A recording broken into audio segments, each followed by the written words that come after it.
La méthode supplémentaire, la logique de l'ambition en mémise réfléchisses bien à ne pas subir la telle idéal existe-t-il?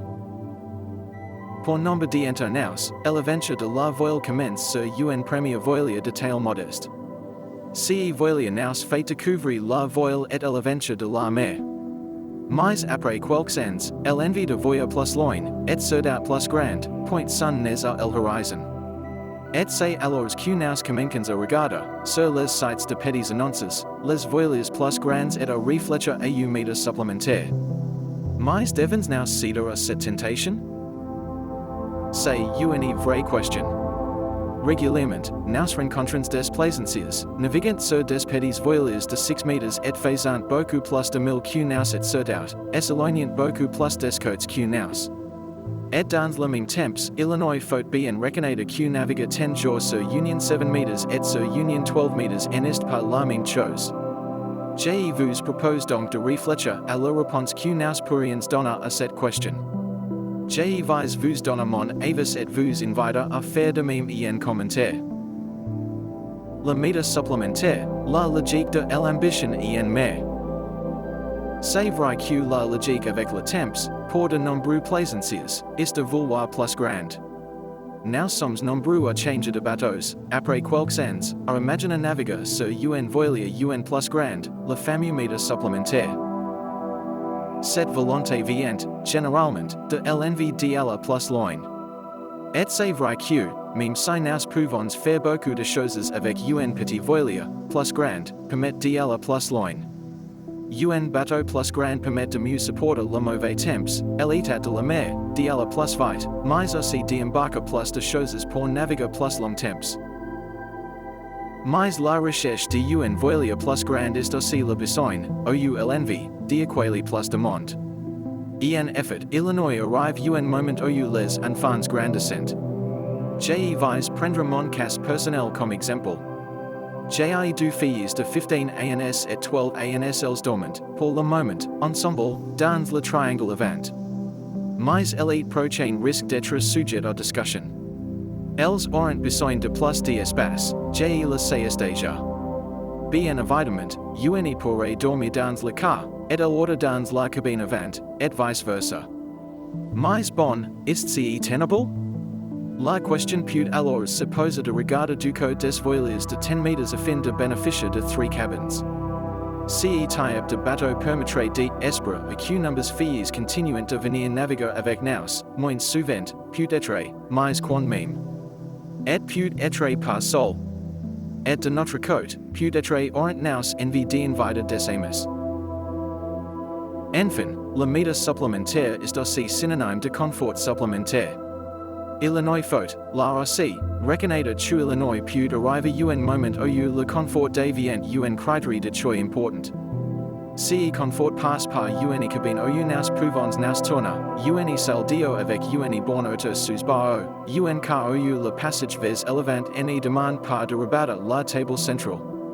Bref, Illinois faut bien reconnaître que faire une croisière dans une voile de Oceanus de 12 mètres n'est pas grand chose à voir avec une croisière en mode camping sur un brio de 6 mètres. Mais réfléchissez bien à ne pas subir.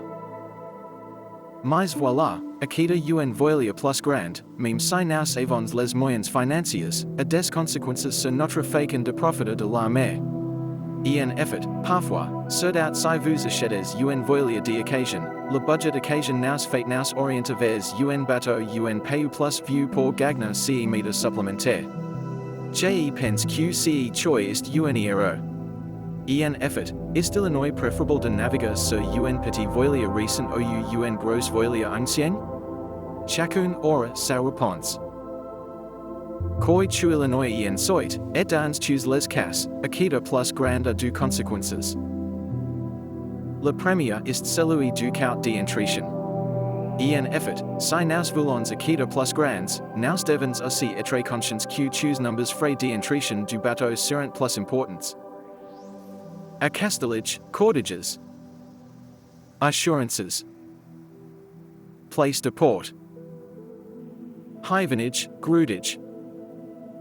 alors si numbers revenus ont augmenté, CAVA, mais si ils ont juste suivi l'inflation, cette hausse du budget va avoir des conséquences sur notre capacité à entretenir la voilia.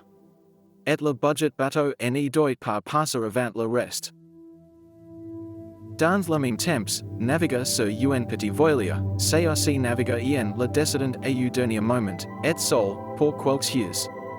Quand on commence à naviguer sur un voilia de plus de 10 mètres, naviguer seul n'est pas toujours aussi simple, surtout à un certain âge. Même si un grand bateau se manœuvre mieux, au port, tu un petit, arrive en mer, cela peut être plus compliqué pour prendre un risque ou faire un voile, par exemple.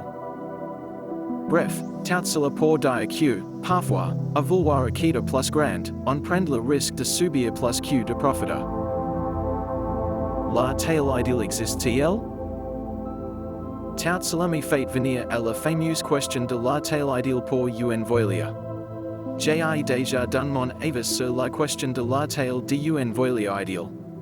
Aujourd'hui, j'ai navigue sur un voilia de 850 mètres. Cela me convient parfaitement pour le programme qui est le mien et correspond à mon budget. La question qui se posera sans doute, dans les ans qui viennent, est celle de la navigation en famille. Mes filles viendront-elles encore avec nous? Sans doute que non. Est-il nécessaire de quitter un bateau de 10 mètres pour les accueillir 2 fois dans l'année? Je ne sais pas. Dans ma tête, j'ai me dis que un voilia de 750 mètres, moderne, comme un Django 7.70, par exemple, peut être le bateau parfait. Et dans le même temps, naviguer avec ma femme, dans le confort d'un voilia de 32 pieds serait une grosse plus. Mais dans tous les cas, je ne dépasserai pas les 10 mètres, pour garder une certaine flexibilité sur mon utilisation et mon budget. Et vous? Tu en pensez-vous?